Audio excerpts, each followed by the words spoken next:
Je poursuis la vidéo sur les équations dans C, parce que celle-ci s'est interrompue. On en était arrivé à résoudre de manière générale l'équation du second degré à z au carré plus bz plus c, dans le cas où, de toute évidence, a, b et c sont des coefficients réels, avec a non nul, auquel cas on n'a pas une équation du second degré.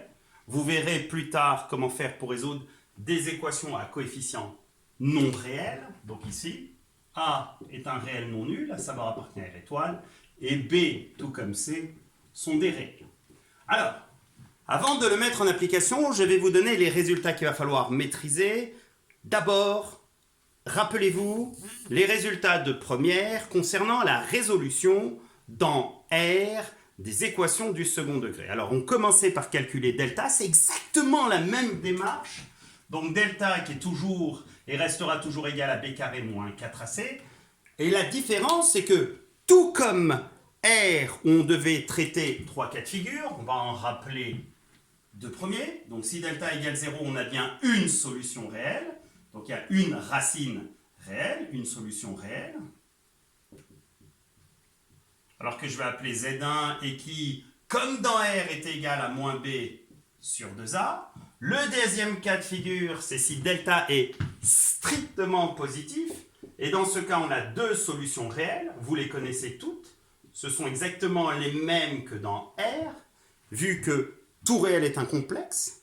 Donc ces solutions étant Z1 égale moins B moins racine de delta sur 2A et Z2 égale à moins B plus racine de delta sur 2A. Alors qu'est-ce qui va différer en ce sens ici entre la résolution de cette équation du second degré dans R et dans C? C'est dans l'hypothèse où ce discriminant est strictement négatif. Donc dans le cas où le discriminant est strictement négatif, je vous rappelle, vous le savez tous, c'est l'un des résultats les mieux maîtrisés par les élèves de première, c'est que dans le cas où delta est strictement négatif, une équation du second degré n'admet pas de solution réelle. Alors maintenant, qu'est-ce qu'il en advient précisément des solutions complexes? Alors, je vous donne le résultat qu'il faudra retenir, c'est si delta est strictement négatif, alors il y a bien deux solutions qui sont complexes et en plus conjuguées, ce qui signifie que si on en a une, alors on a immédiatement la deuxième. Donc je vais vous donner ces deux solutions. Alors la première, Z1 va être égal à moins B moins I racine de moins delta sur 2A. Attention, delta étant négatif, elle n'admet pas de racine carrée, raison pour laquelle on a moins racine de delta. Et comme I carré est égal à moins 1, dans ce cas précis, si vous prenez I racine de moins delta et que vous venez à l'élever au carré, vous obtenez bien delta.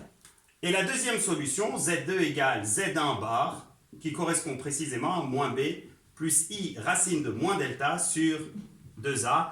Gardez en tête ces solutions, on va mettre en application dans le cas où on a une équation du second degré à coefficient réel et de sorte que delta est strictement négatif. Alors pourquoi je ne traite pas un cas autre que delta strictement négatif? Parce que vous savez le faire depuis l'année dernière. Alors on prend un exemple, je ne sais pas moi, 3z au carré moins 2z plus 9 égale à 0. Et je vous demande de résoudre cette équation. Alors vous commencez par calculer delta. N'oubliez pas la parenthèse ici.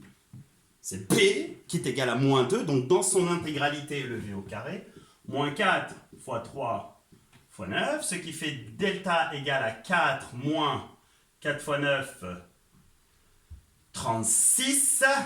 Et donc on a, j'arrive où là, 4 fois 9, 36, 100. Vous voyez la fatigue. Attendez, j'arrive plus. Donc on a dit moins 108, ce qui fait delta égale moins 104, delta étant strictement négatif. On met en application le résultat approprié. Donc il y a bien deux solutions complexes. Et ces deux solutions les formules sont sous vos yeux. La première, Z1 égale moins B, ce qui fait 2, moins i racine de moins 104, ce qui donne 104 sur 6. Et la deuxième, z2 égale 2 plus i racine de 104 sur 6. Alors maintenant, vous n'êtes pas obligé de simplifier ces expressions. Vous pouvez de toute évidence le faire. Alors comment vous feriez pour simplifier? Mais ici les résultats sont bons, il suffit juste de les écrire sous forme algébrique. C'était la question. Donc on a 2 sixièmes, ce qui donne 1 tiers, moins i racine de 104 sur 6. Or vous êtes censé savoir que 104 c'est précisément 4 fois 26 sur 6. Et comme racine de 4 donne 2, donc il reste 1 tiers, moins i de racine de 26 sur 6, ce qui fait moins i racine de 26 sur 3. Et la deuxième, c'était pas utile de refaire les calculs, du fait que c'était le conjugué de la première. Donc on a 1 tiers plus i racine de 26 sur 3. Alors qu'est-ce qu'il faudrait faire à ce niveau? L'erreur, de toute manière, tout le monde peut la faire. Vous allez prendre votre calculatrice. Donc souvent dans les vidéos, s'il faut utiliser la calculatrice, autant le faire. Vous allez dans calculatrice, je prends mon modèle ici, sans faire aucune pub, mais ça marche avec les autres modèles. Vous allez dans le menu équation, après avoir vérifié au préalable en faisant Shift menu, donc Shift Setup, Shift menu, vous êtes bien en mode. À un moment, vous avez complexe mode. Ne vous mettez pas en réel, en solution réelle, parce qu'il vous écrirait qu'il n'y a pas de solution. Vous mettez en A plus BI, c'est-à-dire déterminer les solutions complexes et faire en sorte que celles-ci soient sous forme algébrique. Donc cette fois-ci, vous allez dans le menu équation. Vous avez 2 possibilités, même 3, donc les simultanées, c'est-à-dire celles des systèmes, et les polynomiales, celles des polynômes. Ici, vous allez prendre polynôme, degré 2, et vous allez rentrer vos coefficients, à savoir 3 pour le premier, exécute, moins 2 pour le deuxième, 9 pour le troisième. Toujours un peu de douceur avec sa calculatrice qui est souvent là pour nous aider, je dis bien nous aider, permettant de vérifier que les calculs obtenus sont bons. On appuie sur exécute et on obtient 1 plus racine de 26 le tout sur 3 et 1 moins racine de 26 le tout sur 3. On avait bien les bonnes valeurs, les bonnes solutions des équations. Soit on entoure les résultats, soit on fait une phrase de conclusion. Alors je vous ai dit qu'il y en avait une 4e d'équation. 4e type d'équation, c'est les équations du premier degré, où cette fois-ci, n'apparaît pas dans l'écriture que z ou que z bar, mais à la fois z et z bar. Je vous en donne un exemple. Donc, vous avez au tableau noté une équation. Comme vous pouvez le constater, elle est du premier degré. Elle a pour inconnu à la fois z et z bar, et la résoudre consiste à déterminer la valeur de z éventuelle qui conviendrait ou les valeurs de z. Alors on réfléchit, on dit comment faire pour résoudre. On essaye de faire la première méthode, c'est pas possible. La deuxième, ce n'est pas possible. La troisième encore moins parce qu'on n'est pas du second degré. Alors il faut penser à un résultat, c'est passer par les formes algébriques. Donc vous allez supposer que z s'écrive sous forme algébrique x plus y. Attention, c'est-à-dire que aussi bien x que y sont des réels. Et là, vous allez traduire cette équation, donc 27 plus 5 moins i facteur de x moins iy égale moins 2i facteur de x plus iy moins 23i. Vous allez de ce fait développer sans vous tromper, donc ça va donner 27 plus 5x moins 5iy moins ix.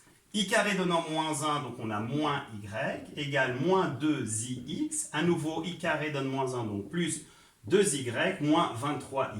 Alors là, je sais qu'il y en a qui vont me regarder avec des gros yeux en me disant « Vous trouvez, monsieur, que l'équation est plus simple que celle du départ ?» Et là, je vais leur dire « Mais un des résultats essentiels à maîtriser dans les propriétés des complexes, c'est laquelle? C'est le suivant. Si je vous dis 2 complexes sont égaux, que pouvez-vous me dire précisément de 2 complexes égaux? Et là, vous allez me dire, mais bien sûr, j'y avais pas pensé. Si 2 complexes sont égaux, alors forcément, ils ont la même partie réelle et la même partie imaginaire. Et figurez-vous qu'ici, dans chacun des deux membres de l'égalité, vous avez deux complexes. Et que ces deux complexes ont chacun une partie réelle et une partie imaginaire. Et que ces deux complexes sont égaux. Alors que faut-il faire? Ici, isoler les parties réelles et imaginaires, aussi bien dans ce membre que dans celui-ci. Et là, on aura alors 27 plus 5x moins y plus i facteur de moins 5y moins x qui va devoir être égal à 2y plus i facteur de moins 2x moins 23. Alors vous allez me dire, ouais mais c'est bien compliqué ça. Ben il n'y a rien de compliqué. Ce nombre complexe est égal à celui-ci, donc forcément, leurs parties réelles sont égales, tout comme leurs parties imaginaires. Alors ce qui pourrait éventuellement être compliqué, c'est que de cette équation du départ, on s'est ramené à un système de deux équations à deux inconnus, où on va devoir trouver la valeur de x et de y, et là il y aura toujours un élève pour me dire « Mais monsieur, c'est pas x et y que l'on cherche, c'est z !»